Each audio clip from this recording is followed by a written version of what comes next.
Life of पाई ये एक ऐसी कहानी है जो सिर्फ सर्वाइवल की नहीं है। ये कहानी हमारे बिलीव की है। सच क्या है और हम कौन सा सच मानना चाहते हैं। पाई पटेल एक इंडियन इमिग्रेंट जो पौंडीचेरी का रहने वाला था, अब मॉन्ट्रियल कनाडा में रहता है। वो एक राइटर से मिलता है जिसका नाम यन मार्टेल है। यन मार्टेल एक नॉवेल लिख रहा है और एक ऐसे कहानी की तलाश में है जो इस नॉवेल को पूरा कर सके। इसी कहानी के लिए यन मार्टेल को पाई पटेल से पाई के मामा जी इंट्रोड्यूस कराते हैं। उसके मामा जी के हिसाब से पाई की कहानी ऐसी है जो उसे भगवान पे बिलीव करने पे मजबूर कर देगी। पाई यन को अपनी कहानी सुनाने के लिए मान जाता है।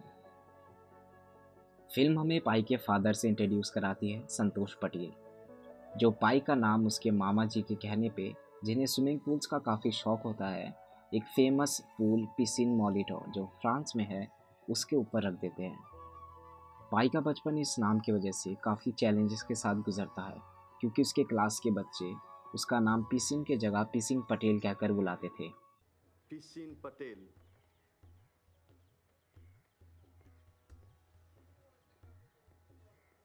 Good morning. I am PC Monitor Patel. इन सब से परेशान पाई एक दिन सोचता है कि वो अपना नाम पिसिन से पाई रखेगा, जो कि एक ग्रीक मैथमेटिकल सिंबल है। पाई के पेरेंट्स एक जू के मालिक थे, जिसमें पाई का भी काफ़ी इंटरेस्ट था, स्पेशली उस जू का सबसे magnificent creature the Bengal tiger named Richard Parker से।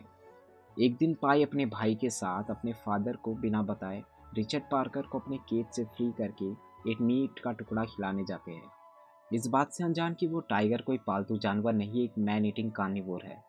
ये इंसिडेंट देखकर पाई के फादर काफ़ी गुस्सा हो जाते हैं और पाई को सबक सिखाने के लिए टाइगर के सामने एक जिंदा गोट रख देते हैं और पाई को उस गोट को मरते हुए दिखाते हैं। पाई एक हिंदू फैमिली में बड़ा हुआ था और मोस्टली उसके फैमिली मेम्बर्स वेजिटेरियन थे। पाई का भगवान के साथ पहला इंटरेक्शन उसकी माँ की वजह से हुआ था। पाई अपनी उम्र के बढ़ते के साथ दूसरे रिलीजन्स के भी तरफ अट्रैक्ट हुआ। 12 साल की उम्र में उसे क्रिश्चियनिटी, फिर इस्लाम, इन सब से इंट्रोडक्शन हुआ। पाई इन तीनों रिलीजन को मानता था और एक ही टाइम पे इनको फॉलो भी करता था। पाई अब 16 साल का हो चुका है। उस गोट वाले किस्से के बाद पाई अब पहले जैसा नहीं रहा। स्कूल उसके लिए बोरिंग लगने लगा है, पहले से थोड़ा अपसेट रहने लगा है, कुछ ऐसा ढूंढ रहा है जो उसके लाइफ में वापस से कोई मीनिंग लाए। और फिर वो एक लड़की से मिलता है, आनंदी। आनंदी से पाई की मुलाकात उसके म्यूज़िक स्कूल में होती है, जहाँ पाई को उसके डांस के लिए रिदम प्ले करने के लिए कहा जाता है। पाई के फादर अब डिसाइड करते हैं कि वो इस जू को बेच के कनाडा सेटल हो जाएंगे। ये खबर सुनकर पाई थोड़ा अपसेट होता है, और हो भी क्यों ना, वो हाल ही में एक लड़की से मिलता है, अब उससे अलग होना पड़ेगा। पाई की फैमिली इंडिया से कनाडा अपने एनिमल्स के साथ एक जापानीज कार्गो शिप, जिसका नाम सिमसम होता है, उसमें रवाना होते हैं। जैसे कि पटेल फैमिली वेजिटेरियन होती है, उस शिप में वेजिटेरियन खाना ना मिलने के कारण उस शिप के कुक से पाई के मदर की बहस हो जाती है, जहाँ वो कुक उनसे काफ़ी बदतमीज़ी से बात करता है। इसी शिप में वो एक हैप्पी बुद्धि से भी मिलते हैं, जो उन्हें बताता है कि वो भी वेजिटेरियन है और शिप में ग्रेवी नॉन वेजिटेरियन नहीं है। 4 दिन गुजर चुके हैं। मनीला से निकले हुए अब वो मरीना ट्रेंच तक पहुंच जाते हैं, जो दुनिया का सबसे गहरा ओशनिक ट्रेंच होता है। उनका जहाज़ सिमसम किसी महाद्वीप की तरह समुद्र में बह रहा था। पाई इसी दौरान एक बिजली के धमाके से जागता है और अपने भाई को उठाने की कोशिश करता है, लेकिन वो जागता नहीं है। पाई अकेले ही बिजली के कड़कने को देखने बाहर चला जाता है। कुछ ही देर में तूफान बढ़ने लगता है और देखते ही देखते पूरा जहाज़ पानी में डूबने लगता है।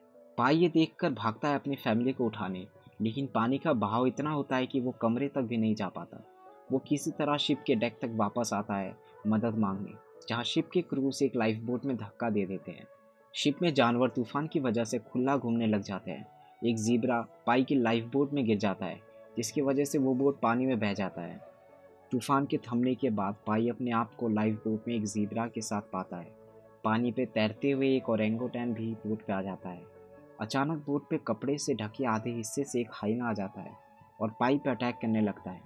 पाई किसी तरह उसे अपने तक आने नहीं देता, लेकिन वो हाइना जीब्रा को मार देता है और उस ओरेंगोटैन पे भी हमला कर देता है। लेकिन तभी बोट से रिचर्ड पार्कर भी निकलता है और हाइना को मार देता है। पाई किसी तरह रिचर्ड पार्कर से भी बचा हुआ रहता है। पाई अब अगले कुछ दिनों तक लाइफ बोट में कैसे जिंदा बचा रहे वो सीखता है। लाइफ बोट में इमरजेंसी फूड और पानी होता है और कुछ फ्लोटिंग वेस्ट से वो एक राफ्ट भी बनाता है ताकि वो बोट से एक सेफ डिस्टेंस बना के रख सके और रिचर्ड पार्कर उसे ना मार पाए। वो समझ जाता है कि अगर वो टाइगर को नहीं खिलाएगा तो वही उसका खाना बन जाएगा।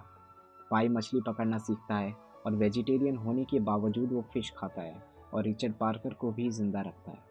रिचर्ड पार्कर हालांकि पाई को जब चाहे मार सकता है, लेकिन पाई फिर भी उसकी फिक्र करता है और रिचर्ड पार्कर के पानी में गिरने के बावजूद उसकी मदद करता है बोट पे वापस चढ़ने के लिए।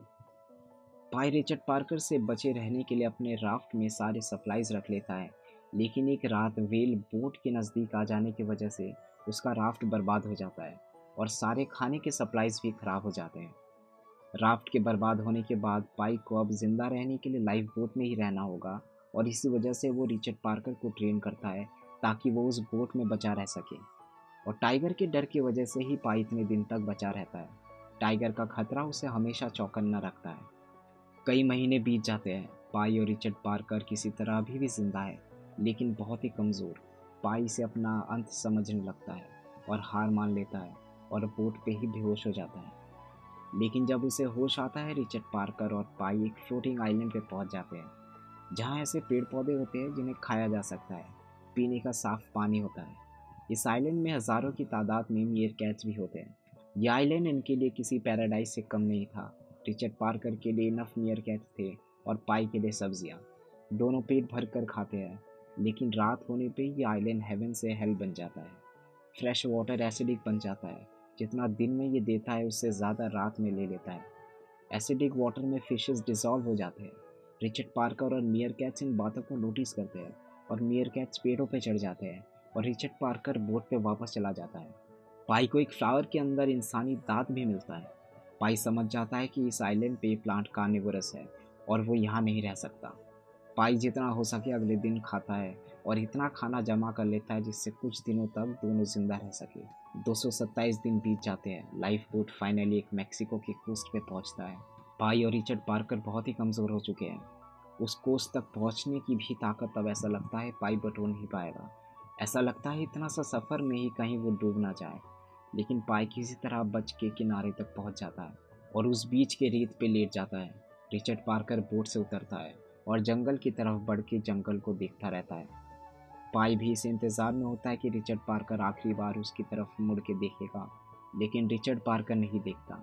कई घंटों बाद कुछ लोग आके पाई को बचा लेते हैं और हॉस्पिटल लेके जाते हैं। पाई रोने लगता है, इस बात से नहीं कि वो बच चुका है, इस बात से कि रिचर्ड पार्कर ने आखिरी बार उसे मुड़ के नहीं देखा। उसके फादर की बात सच हो जाती है कि ये जंगली जानवर है, ना कि पाई का दोस्त। कुछ दिनों बाद पाई से मिलने उस शिप के कुछ लोग आते हैं जो ये पता करना चाहते हैं कि वो कार्गो शिप डूबा कैसे था। पाई उन्हें अपनी पूरी कहानी बताता है, लेकिन वो लोग इस कहानी को सच नहीं मानते और पाई को कहते हैं ऐसा कहानी बताओ जो सच लगे, जिनमें कार्निवोर आइलैंड नहीं हो, ना ही कोई टाइगर। पाई उन्हें एक दूसरी कहानी बताता है जिसमें ना ही कोई इंसानों को खाने वाला आइलैंड है, ना कोई टाइगर। वो बताता है कि वो लाइफ बोट में उसकी माँ के साथ था। एक सेलर था जिसका टूटा हुआ टांग था और एक कुक भी। इस कहानी में कुक सेलर को मार देता है ताकि वो उसे बेट बना के खाना बटोर सके। कुक के साथ उसकी माँ की बहस हो जाती है और पाई को एक राफ्ट में जाने कह देती है, लेकिन वो कुक उसकी माँ को मार देता है। पाई गुस्से में आकर कुक को मार देता है। इंश्योरेंस एजेंट इस कहानी को सुन के भी ज़्यादा खुश नहीं लगते, लेकिन वो फिर भी चले जाते हैं। पाई अब प्रेजेंट में है और अपनी कहानी का एंड करता है जो उस राइटर को सुना रहा था। राइटर कहानी को सुनकर ये कंक्लूजन पे आता है कि दूसरी कहानी के कैरेक्टर्स उसकी पहली कहानी के किरदार ही हैं। ओरेंगुटैन पाई की माँ थी, ज़ीब्रा सेलर था, हाइना इविल कुक था और रिचर्ड पार्कर और कोई नहीं, पाई कुक था। पाई फिर उस राइटर से पूछता है उसे कौन सी कहानी सच लगती है। जवाब में राइटर कहता है वो कहानी जिसमें टाइगर है।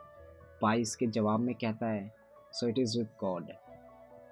राइटर पाई से इस कहानी को लिखने की परमिशन मांगता है। पाई खुशी खुशी हाँ कर देता है। पाई राइटर को अपने फैमिली से मिलाता है। राइटर फिर कहता है तो आपकी कहानी का हैप्पी एंडिंग भी है, जिसमें पाई मुस्कुरा के कहता है वो आप पर है, ये कहानी अब आपकी है। राइटर उस शिप की इंश्योरेंस रिपोर्ट को देखता है और उसमें भी टाइगर वाली स्टोरी का ही जिक्र होता है। ये कहानी सिर्फ पाई की 227 दिन समुद्र में बचने की नहीं है, ये उसके दृढ़ विश्वास की है।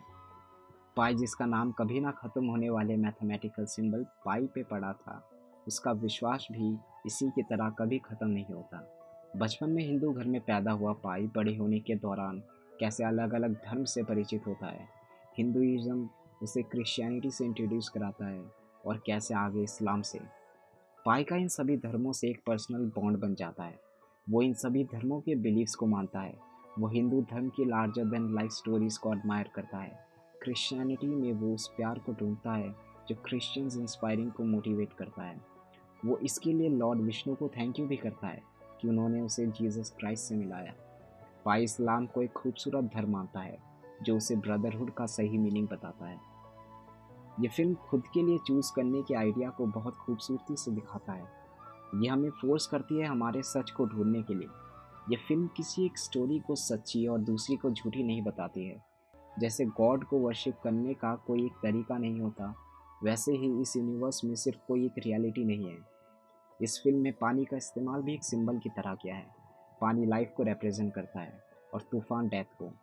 पाई का नाम खुद एक फ्रेंच स्विमिंग पूल के ऊपर रखा होता है और रिचर्ड पार्कर का ओरिजिनल नाम भी थर्स्टी होता है। जानवर इस फिल्म में ह्यूमन ट्रेट्स को दर्शाते हैं और लोगों को भी, लेकिन ये व्यूअर्स पे डिपेंड है वो कौन सी कहानी को सच मानना चाहते हैं। लाइफ बोट और राफ्ट। पाई को लाइफ बोट तब मिलता है जब वो शिप से बच रहा था, जबकि राफ्ट वो खुद बनाता है। ये दोनों दर्शाते हैं पाई का होप एक बेटर टुमारो के लिए और उसका बिलीव सुप्रीम पावर के ऊपर। लाइफ बोट और राफ्ट ऐसे फोर्सेस होते हैं जो उसे सुरक्षित रखते हैं और उसे वो इंसान बनाते हैं जो वो आज है। तो गाइस, ये थी हमारी एक्सप्लेनेशन लाइफ ऑफ पाई की। अगर आपको ये वीडियो पसंद आए तो चैनल को सब्सक्राइब करें, इस वीडियो को लाइक करें, हमारे दूसरे वीडियोस देखने के लिए आई बटन पर क्लिक करें और हमारे दूसरे सीरीज़ के लिए प्लेलिस्ट चेक करें। मिलेंगे आपसे अगले वीडियो में, तब तक अलविदा।